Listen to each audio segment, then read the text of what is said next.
सभी भक्तों को जय श्री राधे। सज्जनों, आइए आज इस वीडियो में हम जानेंगे वैशाख मास के कृष्ण पक्ष की वरुथनी एकादशी की कथा।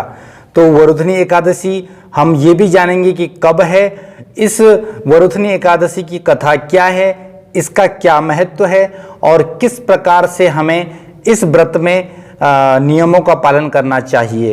तो आइए जानते हैं, जुड़े रहिए वीडियो में पूरा अंत तक। और यदि आप चैनल पर नए हैं तो चैनल को जरूर सब्सक्राइब करें, बेल आइकन प्रेस करें, अच्छी लगे तो सबके साथ शेयर कीजिएगा। तो आइए मित्रों जानते हैं। महाराज युधिष्ठिर जी ने पूछा भगवान वासुदेव से, आपको नमस्कार है प्रभु, वैशाख मास में कृष्ण पक्ष की एकादशी, कृष्ण पक्ष की जो एकादशी आती है उसका क्या नाम है और उसकी क्या महिमा है, बताइए। तब भगवान कृष्ण बोले, राजन, वैशाख मास कृष्ण पक्ष की एकादशी वरुथनी के नाम से प्रसिद्ध है। यह इस लोक और परलोक में सौभाग्य प्रदान करने वाली है। वरुथनी के व्रत से ही सदा सौख्य, लाभ और पाप की हानि होती है। यह समस्त लोगों को भोग और मोक्ष प्रदान करने वाली है। ये वरुथनी के ही व्रत से मानधाता और धुंधुमान आदि अन्य अनेक राजा स्वर्गलोक को प्राप्त हुए। जो 10,000 वर्षों तक तपस्या करता है उसके समान ही फल वरुथनी एकादशी के व्रत से प्राप्त हो जाता है। हे नृपश्रेष्ठ, घोड़े के दान से हाथी का दान श्रेष्ठ है। भूमि दान उससे भी बड़ा है। भूमि दान से भी अधिक महत्व तिल दान का है और तिल दान से भी बढ़कर स्वर्ण दान और स्वर्ण दान से भी बढ़कर अन्न दान का महत्व है, क्योंकि देवता, पितर और मनुष्यों को अन्न से ही तृप्ति होती है। विद्वान पुरुषों ने कन्यादान को भी अन्नदान के ही समान बताया है। कन्यादान के तुल्य ही धेनुदान है। यह साक्षात भगवान का कथन है। ऊपर बताए हुए सब दानों में से सबसे बड़ा दान है विद्यादान।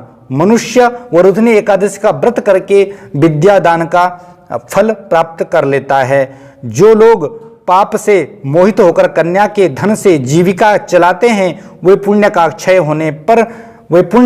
होने पर यातना में नरक में जाते हैं। अतः सर्वथा प्रयत्न करके कन्या के धन से बचना चाहिए। इसका प्रमाण भी है, यहाँ पर लिखा हुआ है कि कन्या वित्तेन जीवंती ये नरा पाप मोहिता। जो मनुष्य कन्या के धन से जीवित हैं और कन्या के धन से अपनी जीविका चलाते हैं, बोले वे पाप से मोहित होते हैं, इसलिए उससे बचना चाहिए। उसे अपने काम में नहीं लाना चाहिए। जो अपनी शक्ति के अनुसार आभूषणों से विभूषित करके पवित्र भाव से कन्यादान करता है उसके पुण्य की संख्या बताने में चित्रगुप्त भी असमर्थ है। वरुथनी एकादशी करके भी मनुष्य उसी के समान फल प्राप्त करता है।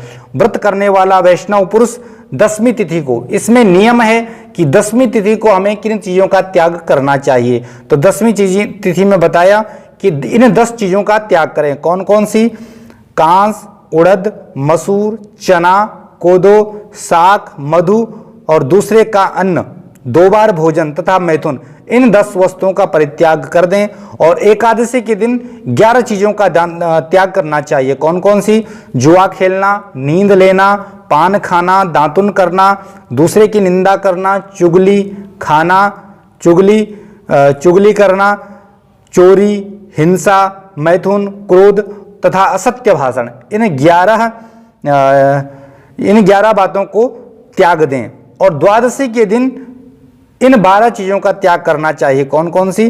कांस, उड़द, शराब, मधु, तेल, पतितों से वार्तालाप, व्यायाम, परदेश गमन, 2 बार भोजन, मैथुन, बैल की पीठ पर सवारी और मसूर, इन 12 वस्तुओं का त्याग करें। राजन, इस विधि से वरुथनी एकादशी की जाती है। रात को जागरण करके जो भगवान मधुसूदन का पूजन करते हैं वे सब पापों से मुक्त होकर पवित्र परम गति को प्राप्त होते हैं। अतः पाप भीरु मनुष्यों को पूर्ण प्रयत्न करके इस एकादशी का व्रत करना चाहिए। यमराज से डरने वाला मनुष्य अवश्य वरुथनी का व्रत करे। राजन, इसके पढ़ने और सुनने से सहस्त्र गोदान का फल प्राप्त होता है और मनुष्य सब पापों से मुक्त होकर भगवान विष्णु लोक में प्रतिष्ठित होता है। तो ये छोटी सी कथा थी एकादशी की। तो इसमें हमें अवश्य ही इन नियमों का पालन करना चाहिए, या फिर जितना हो सके उतना आप इसमें अवश्य इन नियमों का पालन करें। और मुख्य रूप से केवल भोजन त्याग ही व्रत नहीं है, बल्कि उस दिन हमारा अधिक से अधिक मन भगवान में लगे, अधिक से अधिक भजन हो, और हमारे द्वारा किसी का कोई अपराध ना हो, आंखों से कुछ हम उस दिन बुरा देखने से बचें, कानों से बुरा सुनने से बचें, मुंह से बुरा बोलने से बचें। इन नियमों का अवश्य ही हमें पालन अगर हम करते हैं तो हमें निश्चित रूप से पूर्ण एकादशी व्रत का फल प्राप्त होता है। तो सज्जनों, ऐसे ही आपको हम आगे भी और भी आने वाली एकादशियों की कथा सुनाते रहेंगे। आप जुड़े रहिए हमारे चैनल से, अवश्य सब्सक्राइब करें, बेल आइकन प्रेस करें और सभी के साथ में इस वीडियो को जरूर शेयर करें। फिर मिलते हैं पुनः एक नई वीडियो के साथ। तब तक के लिए धन्यवाद, प्रणाम।